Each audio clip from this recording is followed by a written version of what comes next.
नमस्कार में आप सभी का बहुत बहुत स्वागत है। देश के प्रधानमंत्री जी ने बैक टू विलेज के कार्यक्रम करवाए थे ताकि लोगों की समस्याएं प्रशासन तक पहुंच सके और उनकी समस्याओं का हल हो सके, अधिकारियों तक, ब्यूरोक्रेट तक पहुंच सके। 1 2 3 4 4 बैक टू बैक विलेज हुए हैं और कार्यक्रम हुए, कहीं ना कहीं किस हद तक कमियाँ भी रही हैं, किस हद तक सफल भी रहे हैं।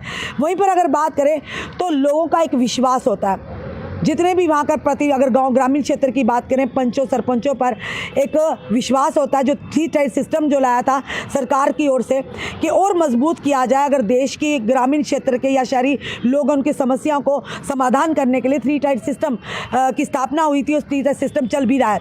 उसी के चलते कुछ ऐसी चीज़ें हैं, ग्रामीण क्षेत्र को back to back village programme कार्यक्रम तो होते हैं, पर आज भी ग्रामीण क्षेत्र के लोगों के साथ अन्याय हो रहा है। इसलिए हम कह रहे हैं, एक व्यक्ति हमारे साथ राजेंद्र प्रसाद शर्मा जी हमारे साथ मौजूद है, मानसर के रहने वाले। इन्होंने आरोप लगाए हैं, इस आरोपों की हम पुष्टि नहीं करते, वो दस्तावेज इनके पास है, खुद दिखाएंगे, खुद बताएंगे आखिर क्या आरोप है, किस चीज़ को लेकर इन्होंने आरटीआई भी डाली थी, क्या रिजल्ट आया, क्यों आज मीडिया की नहीं मदद लेनी पड़ी।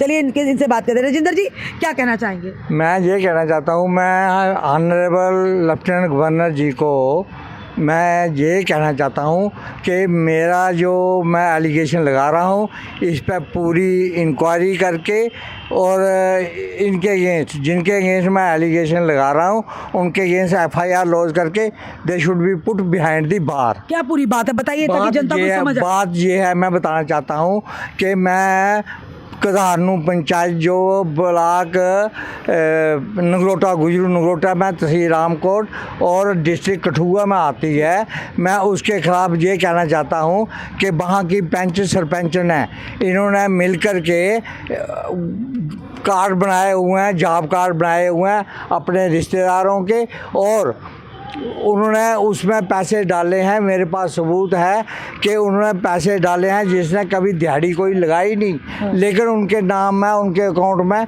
पैसे डाले हुए हैं। नंबर 1। नंबर 2, उन्होंने कुछ काम पंचों ने, सरपंचों ने, वो कुछ जो काम हैं वो अपने ही घर के काम किए हुए हैं, अपने ही रिश्तेदारों के कार्ड बनाकर काम किए हुए हैं, जो कि आम जनता का काम नहीं किया है, जिसके लिए मैं फुल प्रूफ दे रहा हूँ यहाँ पर।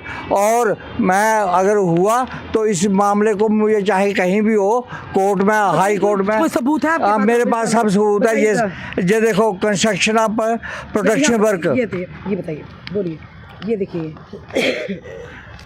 बोलिए। एक construction of protection work for the protection of house of Mohan Lal Baburam वगैरह वगैरह, तीसरा बंदा भी लिखा हुआ है, लेकिन वार्ड नंबर भी लिखा हुआ है इसमें। वार्ड नंबर 1,60,000 रुपया सेंक्शन हुआ था 3 बंदों के लिए, लेकिन पेंशनी ने सरपंच के साथ मिल कर के एक ही बंदे की प्रोटेक्शन बाल बनाई और बाकी पैसे जा खा गए, जब कहाँ कैसे उन्होंने आपको किनको नहीं मिला, लिखा नाट डानी, ये लिखा। हाँ, ये 3 सिर्फ एक ही बंदे को, जैसे पेंशनी है, पेंशनी के घर वाले का उसको ही मिली है मोहनलाल, बाकी किसी को भी नहीं।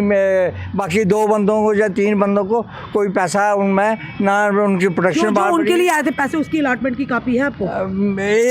ये सब कुछ इसी में ही है। ये देखो, 1,60,000 रुपया सेंक्शन हुआ था इनके लिए, लेकिन एक ही बंदे ने, अब कितने पैसे सिर्फ इन्हीं को मिला है? हाँ, सिर्फ एक ही बंदे को मिला है।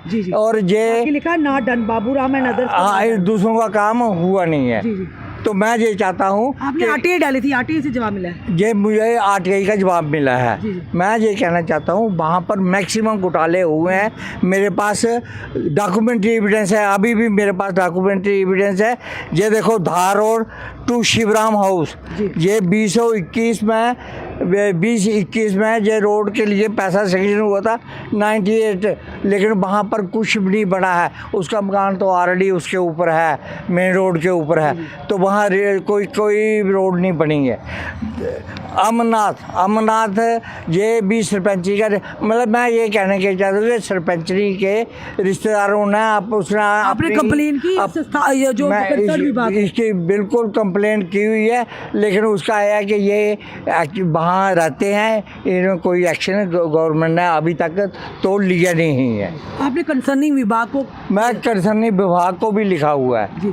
हाँ, मैं इधर तक कि मैं लेफ्टिनेंट गवर्नर को लेटर लिखा था, लेफ्टिनेंट गवर्नर ने लेटर आगे भेजा है, क्या नाम है इसका, एसीबी, और एसीबी वाले आगे कर रहे हैं, लेकिन 6 महीने 7 महीने हो गए, अभी कोई एक्शन लगता नहीं है कि हुआ हो। इसलिए मैं आज प्रेस के सामने आया हूँ और मेरे पास बहुत सी जिन जिन जिन लोगों के नहीं हुए वो क्यों सामने नहीं आए, आप क्यों आए सामने? हाँ जी, जिन लोगों के नाम ये वाल प्रोटेक्शन वाल के पैसे हैं जिन्हें नहीं मिले हैं वो क्यों नहीं सामने? वो बाहर हैं इसलिए वो नहीं आए।